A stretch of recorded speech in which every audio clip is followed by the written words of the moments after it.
విజయవాడ కనకదుర్గైనా ఏ అమ్మైనా అమ్మాయి పలుకుతుంది. దాంతో ఆవిడకి ఎవరో సలహా ఇచ్చారు. ఇస్తే ఆవిడ వెంటనే ఒక రావుకాలు దీపం పెట్టి, అమ్మాయి ఇక్కడి నుంచి 9 వారాలు వచ్చి పెట్టుకుంటాను, ఏదో ఒక రకంగా నువ్వే కష్టం తీర్చాలి అని చెప్పి బాధపడింది.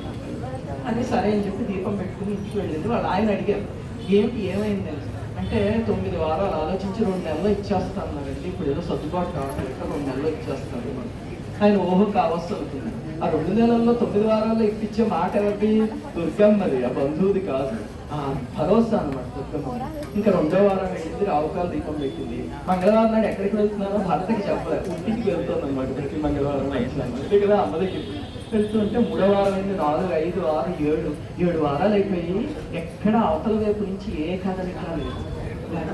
ఇంకా బాగా వచ్చేసింది. ఇంకా 2 దీపాలు మిగిలి అంతేనా, అమ్మ నేను నమ్ముకున్నాను దుర్గమ్మ, మేము ధర్మంగా ఉన్నాం ఇదా తల్లి అని చెప్పి ఏడుస్తూ 8వ వారం కూడా వెళ్ళి దీపం పెట్టి ఇంక 7 పాగలేదు. ఇంకొక వారం మిగిలింది.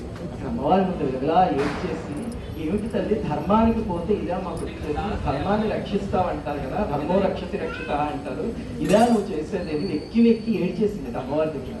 ఏడిస్తే లోపల ముత్తైదు వచ్చింది, ఎర్రటి చీర కట్టుకుని ఇంత కుంకం బుట్టు పెట్టుకుని మొహం అంతా పసుపు రాస్తుంది.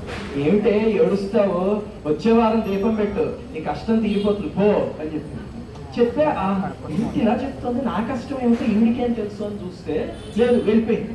ఎప్పుడు గుర్తుపెట్టుకోండి, కొండ మీద ఎర్రటి చీర కట్టుకుని ఇంత బొట్టు పెట్టుకుని పసుపు రాసుకుని ఒక స్త్రీ ఎవరైనా వచ్చి ప్రస్తుతానికి మన మీద మాత్రం ఒక మాయ అనే దుప్పటి కప్పేస్తుంది. ఎందుకంటే ఆవిడ వచ్చినప్పుడు ఆవిడ ఎవరో మనకి తెలియదు.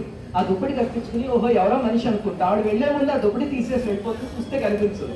అది దుర్గమ్మకి ఐకాన్ అంతే. విజయవాడలో ఎక్కడ కనిపించినా అలాగే కనిపిస్తుంది. రేపు పొద్దున మీరు శ్రద్ధగా రావుకాలం దీపం ఇక్కడ పెట్టడం మొదలు పెడితే ఇక్కడ కూడా మీకు దుర్గమ్మ అలాంటి స్వరూపంలో దర్శనం ఇస్తుంది చెప్తున్నాను.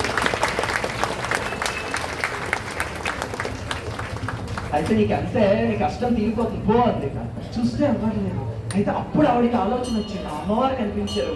దాంతో ఇంకా విశ్వాసం పెరిగిపోయి ఎలాగైనా నా కష్టం తీరుతుంది అని ఆ వారం అంతా పాపం అలా ఎదురు చూస్తుంది, ఏమీ జరగలే. ఇంకా మంగళవారం అది వచ్చింది, రాహుకాల దీపం పెట్టింది.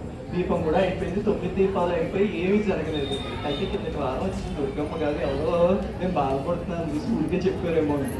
ఆ దీపం అయిపోయి అక్కడ బాధపడుతూ అలా కూర్చొని ఉంటే అమ్మవారు ఎదుగుతుంది. లోపల వాళ్ళ ఆయన దగ్గర ఫోన్ వచ్చింది.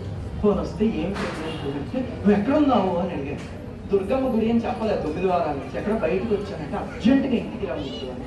అంటే ఏమిటండి ఏం జరిగింది? నువ్వు ఉన్న పడంలో ముందు బయలుదేరి రా అని. నాకు కంగారు వేస్తుంది, నేను చెప్పుకుంటుంది ఏం జరిగింది, ఏం ప్రమాదం జరగలేదు కదా అంటే, ప్రమాదం కాదు, మీ బంధువులు ఉన్నారు గుర్తుంది కదా, అప్పుడు 10 లక్షలు ఇచ్చాం మనం. ఈరోజు నేను ఆఫీస్లో ఉండగా కంగారకంగా నా దగ్గరికి వచ్చి బట్టలో చుట్టిన మూట ఇచ్చాడు.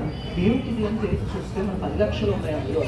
ఏమిటండి ఇది అంటే, నన్ను ఏం అడగండి, నేను మీ పట్ల తప్పు చేస్తాను, మా కుటుంబం చెమట్లు కారిపోతున్నాయి, ఆ మనిషికి భయపడిపోతున్నాం, మా కుటుంబం తప్పు చేస్తాం మీ పట్ల, ఇంకెప్పుడు తప్పు చేయము, మీ డబ్బులు చూసుకోండి, అనా పైసలతో సహా అంతా ఉన్నాయి, అంతే నేను వెళ్ళిపోతున్నానని చెప్పి. ఏమిటండి ఏం జరిగింది అని అడిగాను. నేనేం చెప్పలేను, దయచేసి నా మీద ఆగ్రహించకండి, మా క్షమార్పణలు నా తరఫున నా భార్య తరఫున అని చెప్పి.